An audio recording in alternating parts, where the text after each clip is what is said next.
हमारे साथ अगर 6 मुख्यमंत्री हैं पूरे देश के, थोड़ा थोड़ा भी मदद करेंगे तो हमारा काम चल जाएगा। इन लोगों का कोई ठिकाना नहीं है। आजकल फिर अपना जहां गया है बीजेपी में तो उसी के हिसाब से कर रहा है। हम नहीं बुलाए थे, अपने आया था मिलने। बिहार को बदलने की नीयत से राजनीति में उतरे प्रशांत किशोर को आखिर फंडिंग कौन कर रहा है? आखिर प्रशांत किशोर के पास इतने पैसे कहां से आ रहे हैं कि वो बिहार में जनसुराज जैसा बड़ा अभियान चला रहे हैं? आखिर कौन है जो प्रशांत किशोर को लाखों करोड़ों रुपए दे रहा है? और आखिर कैसे प्रशांत किशोर अपने अभियान के लिए इतनी बड़ी रकम जुटा पाए हैं? आज बात इसी मुद्दे पर। नमस्कार, मैं हूं अविनाश और आप देख रहे हैं अनकट। पॉलिटिकल स्ट्रेटेजिस्ट से एक्टिव पॉलिटिशियन बनने की राह पर आगे बढ़ रहे प्रशांत किशोर ने 2 अक्टूबर से ही बिहार के पश्चिमी चंपारण से जनसुराज अभियान की शुरुआत की है। करीब 3500 किलोमीटर की इस यात्रा के दौरान प्रशांत किशोर बिहार की राजनीतिक नब्ज को टटोलने और अपनी सियासी जमीन को परखने की कोशिश कर रहे हैं। जाहिर है कि यात्रा लंबी है तो इस पर भारी भरकम खर्च भी आएगा। अब बड़े राजनीतिक दलों को तो इलेक्टोरल बॉन्ड और चंदे के जरिए करोड़ों रुपए मिल जाते हैं, लेकिन बिना दल के भी प्रशांत किशोर के पास इतना पैसा कहां से आ रहा है, इस बात का खुलासा खुद प्रशांत किशोर ने ही कर दिया है।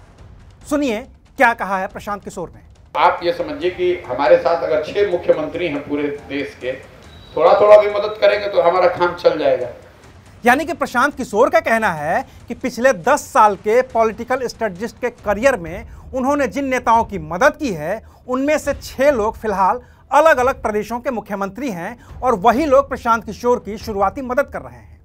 अब पीके ने नाम नहीं बताया है, लेकिन हम आपको 4 नाम तो बता ही देते हैं। पीके ममता बनर्जी के सलाहकार रहे हैं जो पश्चिम बंगाल के मुख्यमंत्री हैं। वो दिल्ली में सीएम अरविंद केजरीवाल के भी सलाहकार रहे हैं।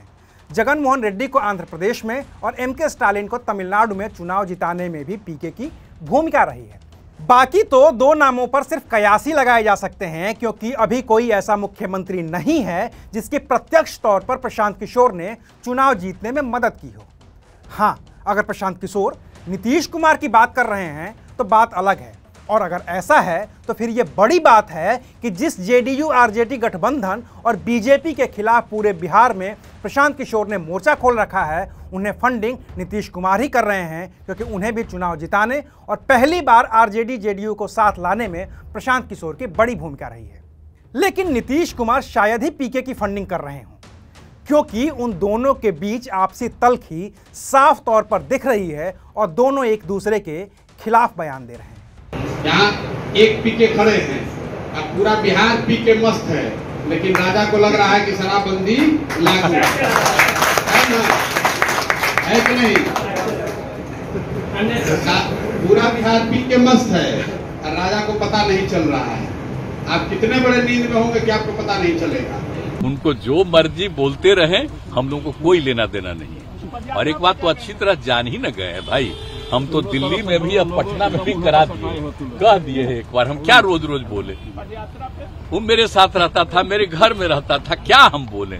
अब जिसको जहां जाना है अब जाना है। एक बार बीच में वो बोलता है, हमको बीच में आकर के कह रहा था कि अपना पार्टी को कांग्रेस पार्टी में मर्ज कर दीजिए। हम के बोला हम कांग्रेस पार्टी में मर्ज करेंगे, बहुत पहले, आज से 4 साल पहले आकर के कह रहा था। खैर, इन लोगों का कोई ठिकाना नहीं ना है।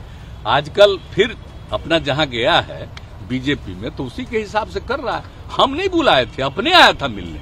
अब रही बात प्रशांत किशोर के फ्यूचर प्लान की, तो उन्होंने अभी से ही बिहार की राजनीति में उतरने के लिए 200 करोड़ रुपए की क्राउड फंडिंग का लक्ष्य तय कर लिया है और कह रहे हैं कि ये पैसे तो बिहार की जनता ही उन्हें 100-100 रुपए करके दे देगी। जब पार्टी बनेगी तो उसकी फंडिंग के लिए क्राउड सोर्सिंग का देश का सबसे बड़ा अभियान मैं शुरू कर रहा हूँ, जिसमें लोग, बिहार के लोग छोटा योगदान देकर इस पूरे प्रक्रिया को फंड कर पाएंगे। आपको एग्जाम्पल के तौर पे बताऊं, अगर 2 करोड़ बिहार के लोग, 13 करोड़ लोग रहते हैं यहाँ पे, 2 करोड़ लोग 100-100 रुपए देते तो 200 करोड़ रुपए हो गया। जरूरत इस बात की है, चूंकि यहाँ पर कोई ऐसा टेक्नोलॉजिकल प्लेटफॉर्म नहीं है कि आप 100 रुपया ईमानदारी से बैंक में डाल पाए किसी पार्टी के। वो व्यवस्था मैं खड़ा कर रहा हूँ। जब पार्टी बनेगी उससे बहुत पहले इस अभियान को शुरू करेंगे।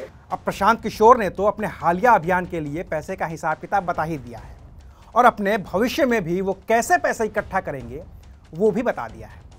लेकिन क्या वाकई सच सिर्फ इतना भर ही है जितना प्रशांत किशोर बता रहे हैं, या फिर मुख्यमंत्रियों की फंडिंग की बात और क्राउड फंडिंग की बात के पीछे भी छिपा है कोई राज, ये आने वाले वक्त में पता चल जाएगा। तो आज के लिए बस इतना ही। देखते रहिए अनकट।